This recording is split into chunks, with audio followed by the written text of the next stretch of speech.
शिक्षा विभाग आखिर ऐसा विभाग जहां पर सरस्वती की पूजा की जाती है और उस विभाग में चल क्या रहा है। अब अगर ऐसे इन विभागों में चलता रहा तो इन विभागों की हालत तो आप अपने आप समझ ही सकते हैं। हमारे संवाददाता सुनील चौहान ने जब ग्राउंड पर रिपोर्टरी की अर्थात ग्राउंड रिपोर्टरी की बात की तो पता चला कि नीचे से लेकर ऊपर तक ये हाल क्या चल रहा है। पिछले दिनों परिपाटी न्यूज ने बिजली विभाग को लेकर खबर चलाई थी, जिसका तुरंत संज्ञान लिया गया था। अब देखने वाली बात है कि शिक्षा विभाग में चल रहे ऐसे मनमर्जी कार्यों पर रोक लगेगी या नहीं। अब तो समय बताएगा। पूरा मामला बताते हैं। हरिद्वार शिक्षा विभाग और चिकित्सा प्रतिपूर्ति के विषय में श्रीमती बलेश चौधरी अपने ससुर प्रीतम सिंह वर्मा जो कि प्रधानाध्यापक से सेवानिवृत्त हैं और राजकीय प्राथमिक विद्यालय 2 तिरुपुर विकासखंड बहादुराबाद हरिद्वार से यहाँ पर सेवानिवृत्त हुए हैं। उनका प्रदेश के भीतर ही एक उपचार कराया गया, जिसकी धनराशि की प्रतिपूर्ति हेतु प्रकरण प्रदेश के भीतर प्रदेश के निजी चिकित्सालय श्री स्वामी भूमानंद सरस्वती भूमानंद हॉस्पिटल ज्वालापुर हरिद्वार में किया गया, जिनकी पूरी डिटेल कार्यालय में जमा करा दी गई थी।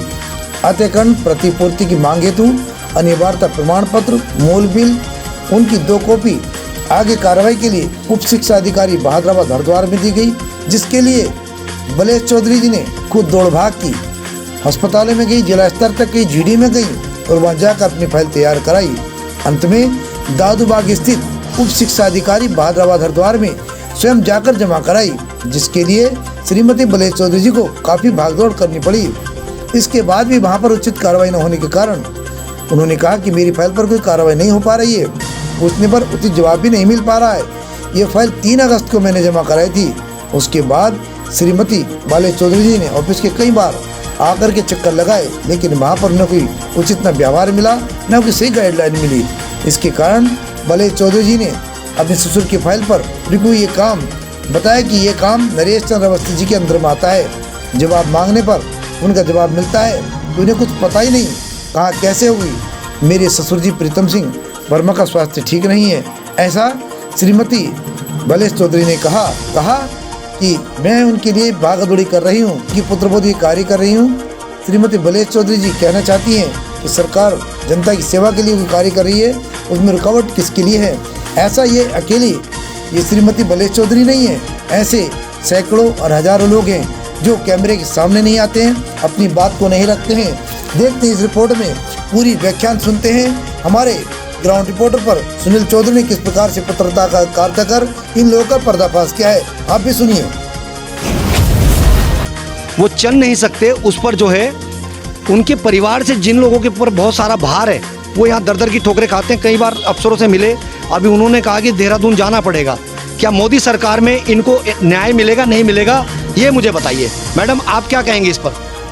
न्याय मिलना चाहिए सर, ये तो रिस्पॉन्सिबिलिटी इन्हीं की है, इन लोगों की है कि जो। ये बताइए आपका पूरा नाम क्या है? मेरा नाम बलेश चौधरी, बहादुरपुर जट हरिद्वार। अच्छा, इसमें समस्या क्या है, कहाँ से समस्या आ रही है? समस्या ये है मेरी कि मेरे ससुर जी बीमार हुए थे दिसंबर जनवरी में जी।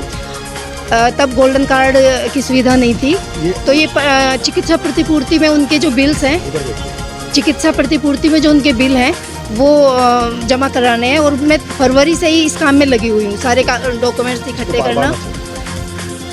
और मतलब जीडी हॉस्पिटल में भी मैं अपनी फाइल लेके गई, वहाँ से भी करवाया, फिर जिला स्तर पे भी मैं खुद करा के लेके आई हूँ। और अब यहाँ मैंने इन्हें दिया है, तो 1 महीना हो गया मुझे दिए हुए, चक्कर पे चक्कर कटवा रहे हैं ये मुझे। तो ये क्या आप ही के साथ करते हैं, बहुत लोगों के साथ करते हैं? नहीं, शिकायत तो बहुतों की है सर, लेकिन आगे आना कोई नहीं चाहता। अच्छा, हाँ जी। तो ये काम करके राजी नहीं है, ये तो खुद कह रहे हैं। मैंने इनको खुद फोन पर टाइम लेने कहा। हाँ जी सर, मैं पत्रकार देखिए, मैं सुनील चौहान परिपाटी न्यूज़ से हूँ। मैंने यहाँ पर सीनियर अफसरों को फ़ोन करके इस बारे में जानकारी लेना चाहा और ये चाहा कि कुछ दूध का दूध पानी का पानी जाए, तो सर ने मेरा भी फ़ोन नहीं उठाया। और ना आज उनसे जब मैंने बात की इस विषय में, तो उन्होंने कहा कि फ़ोन हम किसी का भी नहीं उठाते, क्योंकि लोग रिकॉर्डिंग करते हैं, इसका मतलब गलत काम करते हैं आप। अगर आप रिकॉर्डिंग के डर से फ़ोन नहीं उठाते तो आप गलत काम करते हैं। तो इस पर हम धन सिंह रावत जी जो शिक्षा मंत्री हैं उत्तराखंड से, उनसे भी इस बारे में जानकारी लेंगे। पहले हम मैडम की और भी बातें जानते हैं। मैडम मुझे ये बताइए, आपके साथ जो समस्या आ रही है, आप कितनी बार आए हैं ऑफिस में? मैं 3 अगस्त को अपनी फाइल यहाँ जिला स्तर से लेके आई थी, यहाँ दिया मैंने। उसके बाद मैं कई बार आ चुकी। अब लास्ट टाइम मैं सैटरडे में आई थी, तो इन्होंने मुझे ढंग से भी बात भी नहीं की, इग्नोर कर दिया और कोई सेटिस्फाई नहीं किया। किसी भी जवाब का आंसर मुझे ढंग से दिया ही नहीं इन्होंने। मोदी सरकार में बेटी बचाओ बेटी पढ़ाओ, एक महिला घर से निकलती है जिसके ऊपर पूरे परिवार का भार है, और वो महिला दर दर की जो ठोकरें खाती है, उसको ऑफिस से भी ये कहा जाता है जी हम नहीं जानते कैसे काम होगा। ये कहाँ का कानून है? मैं इस बारे में मुख्यमंत्री उत्तराखंड से भी पूछना चाहूँगा, पुष्कर धामी जी से भी, क्या आपकी सरकार में सर ऐसे ही होता है? क्या आप इस तरह से काम लेते हैं? क्या आप महिलाओं को ऐसे परेशान करेंगे? वो उनके ऊपर कितना भार है वो खुद बताएंगी। जी मैडम। मेरे सास ससुर हैं, बहुत बीमार रहते हैं, दोनों चल फिर भी नहीं सकते। पति हैं, वो भी बिस्तर पे है, फिलहाल ऑपरेशन हो रखा है। घर की पूरी जिम्मेदारी अकेली मुझ पे है। मैं घर का भी करती हूँ और बाहर यहाँ के भी चक्कर काट रही हूँ। अब आप सोचिए कि मैं किस हालत में मैं घूम रही हूँ यहाँ पर, तो मुझे तो बहुत परेशानी होती है ना घर का भी। जब आपसे मेरी बात हुई, क्या आपके साथ में और तो उन लोगों ने क्या कहा आपको, क्या वो दिया? किन लोगों ने सर? जिनके साथ आप मतलब यहाँ पर आना चाह रही थी कि और भी देंगे? हाँ, नहीं, वो कह रहे हैं कि अवस्थी जी से यहाँ से बहुत शिकायतें हैं उनकी भी, जो उनका काम नहीं हो पाता है, लेकिन वो सामने नहीं आना चाहता, कोई भी फ्रंट पे नहीं आता। ये देखिए मजे की बात, उनको डराया धमकाया जाता है कि सामने कोई नहीं आता कि तुम्हारा काम नहीं होगा। ये है सरकार के काम।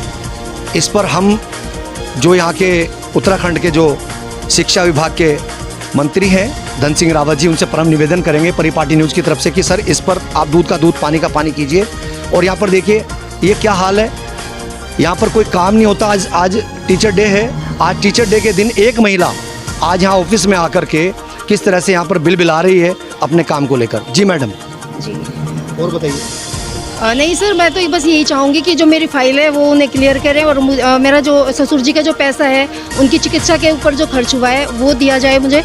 और आगे वो फिर उनकी तबीयत ख़राब है, इस तरह वो कैसे इलाज करवाएंगे अपना? तो यही है कि जो यहाँ का काम करने का तरीका है वो अच्छा होना चाहिए, और इस तरह से चक्कर नहीं कटवाना चाहिए। मेन बात यह है कि हम जैसों को चक्कर नहीं काटना पड़ेगा इस तरह से। चंद अवस्थी प्रधान सहायक, हम शिक्षा विभाग के ऑफिस में पहुंचे हैं और सर से जानेंगे। सर आप मुझे बताइए प्रॉब्लम कहाँ कहाँ आ रही है? प्रॉब्लम सर ये आ रही है, आज जिस मैटर में आप आए हैं उसमें ये प्रॉब्लम आ रही है हमारी साइड पे, और ये लगा कई दिनों से। इसमें तो आपका भी नाम आ रहा है कि आप काम नहीं करते और नहीं, वो तो ऐसा कैसा विषय? सर मेरा नाम शायद उनको कुछ गलतफहमी हुई, मैंने उनको परसों भी बताया था जब वो आई थी कि ये प्रॉब्लम आ रही है। अब इससे ज़्यादा मैं कुछ नहीं कर सकता। सर काफ़ी लोग हैं इसमें जो कि काफ़ी शिकायत, देखिए न्यूज़ के भी ऑफिस बने हुए जो हमें सरकार ने हमें मान्यता दे रखी है, उस पर भी बहुत सारे लोग ऑफिस में पहुँचते हैं। हम लोग आपको फ़ोन भी करते हैं, सर ये काम कैसे होगा?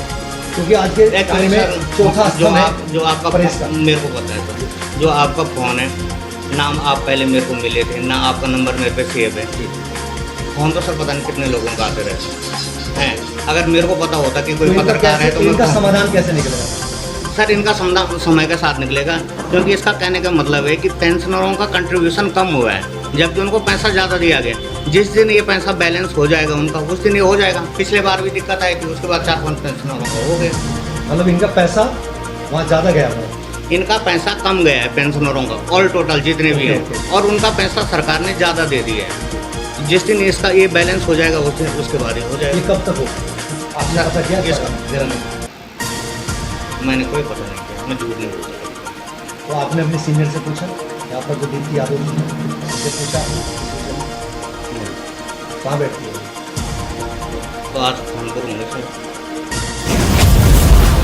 दादूबाग बहादुराबाद हरिद्वार से परिपाटी न्यूज़ टीम के साथ सुनील चौहान की एक खास रिपोर्ट। हमसे जुड़े रहने के लिए हमारे चैनल को सब्सक्राइब करना ना भूलें